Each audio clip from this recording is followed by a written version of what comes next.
Everyone, welcome to nursing chronicles YouTube channel. आज के इस शॉर्ट नर्स टॉपिक के अंदर हम देखने वाले नॉर्मल सलाइन को। आपने देखा ही होगा बहुत से एग्जाम्स के अंदर नॉर्मल सलाइन से रिलेटेड क्वेश्चन पूछा जाता है। चलिए बात करते हैं नॉर्मल सलाइन 0.9% NaCl की। फर्स्ट ऑफ ऑल यह किस टाइप का आईवी फ्लूइड है? यह होता है आइसोटोनिक फ्लूइड। नेक्स्ट हम बात करते हैं कंपोजिशन की। कंपोजिशन यहाँ पर जो है वो है हमारा पर 1000 ml पर।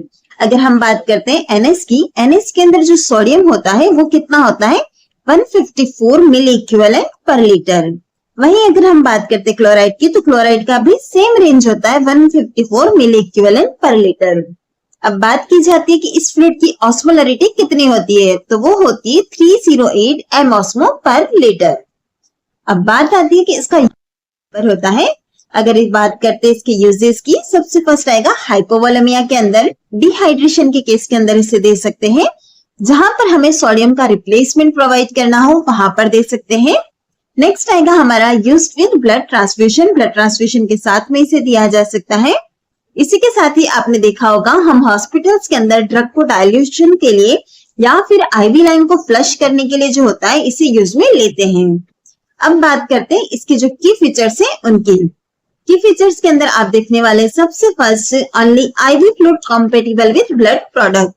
आपने हमेशा देखा होगा जब हम ब्लड ट्रांसफ्यूजन कर रहे होते हैं तो वहां पर जो होता है आईवी फ्लूइड कंपेटिबल नहीं होता है, लेकिन हमारा NS ओनली एक ऐसा आईवी फ्लूइड है जो कि कंपेटिबल है with the blood products. Second आप देखने वाले हैं use carefully in heart failure, renal failure and oedema के केस के अंदर। हमेशा हार्ट फेलियर, रिनल फेलियर और एडिमा का केस जो होता है वहां पर हम सोडियम रेस्ट्रिक्शन के लिए एडवाइस करते हैं, क्योंकि हमारे पास NS के अंदर सोडियम प्रेजेंट होता है। इसीलिए हार्ट फेलियर, रिनल फेलियर और एडिमा के केस के अंदर आपको केयरफुली यूज में लेना है।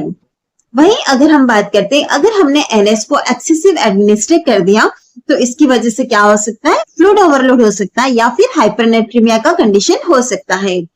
एक और क्वेश्चन हमें एग्जाम के अंदर पूछा जाता है कि हमारे पास 100 ml के अंदर कितना प्रेजेंट होता है NaCl, तो वो होता है 0.9 ग्राम।